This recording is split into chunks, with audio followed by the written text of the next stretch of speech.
नमस्कार दोस्तों, आज मैं आपको अमरनाथ गुफा के रहस्यमय उद्गम की कथा सुनाने जा रही हूँ, जिसे अमृतत्व की कथा भी कहते हैं। जैसा कि पुराणों में संस्मरण है कि एक बार माँ पार्वती ने बड़ी उत्सुकता के साथ बाबा श्री विश्वनाथ देवातिदेव महादेव से यह प्रश्न किया कि ऐसा क्यों होता है कि आप अजर अमर हैं और मुझे हर जन्म के बाद नए स्वरूप में आकर फिर से वर्षों की कठोर तपस्या के बाद आपको प्राप्त करना होता है। जब मुझे आपको ही प्राप्त करना है तो फिर मेरी यह तपस्या क्यों, मेरी इतनी कठोर परीक्षा क्यों, और आपके कंठ में पड़ी यह परमुंड माता और आपके अमर होने का कारण, वह रहस्य क्या है? महाकाल ने पहले तो माता को यह गूढ़ रहस्य बताना उचित नहीं समझा, परंतु माता की स्त्री हट के आगे उनकी एक न चली।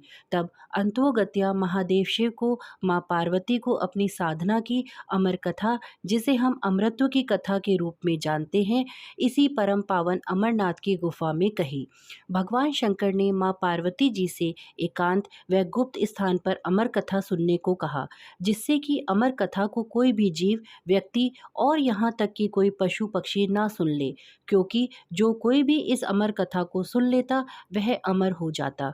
इस कारण शिवजी ने माँ पार्वती को लेकर किसी गुप्त स्थान की ओर चल पड़े।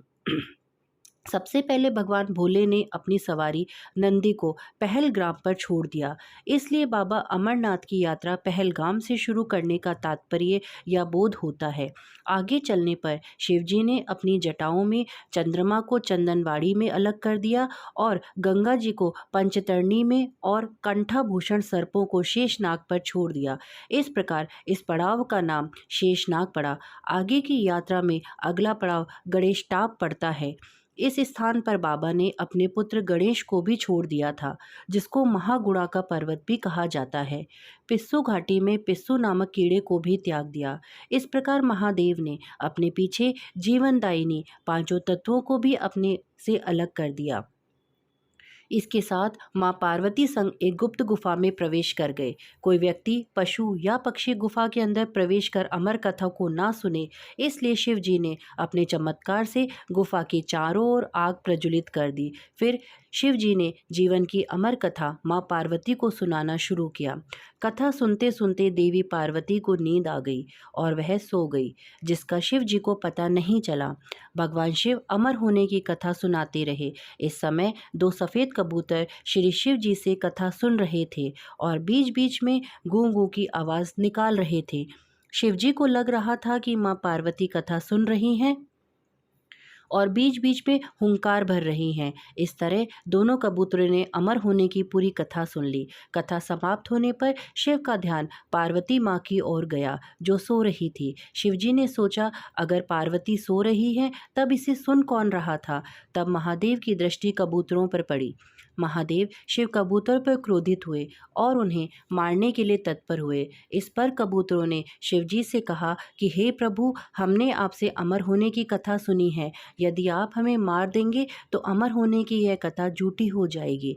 इस पर शिवजी ने कबूतरों को जीवित छोड़ दिया और उन्हें आशीर्वाद दिया कि तुम सदैव इस स्थान पर शिव पार्वती के प्रतीक चिन्ह के रूप में निवास करोगे। अतः यह कबूतर का जोड़ा अजय अमर हो गया।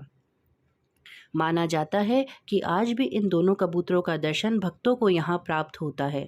इस तरह से यह गुफा अमर कथा की साक्षी हो गई व इसका नाम अमरनाथ गुफा पड़ा। जहाँ गुफा के अंदर भगवान शंकर बर्फ के निर्मित शिवलिंग के रूप में विराजमान है।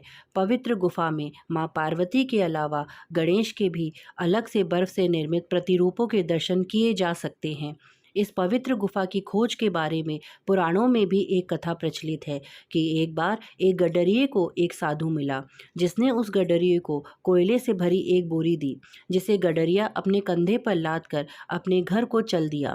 घर आकर उसने बोरी खोली तो वह आश्चर्यचकित हुआ, क्योंकि कोयले की बोरी अब सोने के सिक्कों की हो चुकी थी। इसके बाद वह गडरिया साधु से मिलने व धन्यवाद देने के लिए उसी स्थान पर गया जहाँ पर साधु से मिला था, परंतु वहां उसे साधु नहीं मिला, बल्कि उसे ठीक उसी जगह एक गुफा दिखाई दी। गडरिया जैसे ही उस गुफा के अंदर गया तो उसने वहां पर देखा कि भगवान भोले शंकर बर्फ के बने शिवलिंग के आकार में स्थापित थे।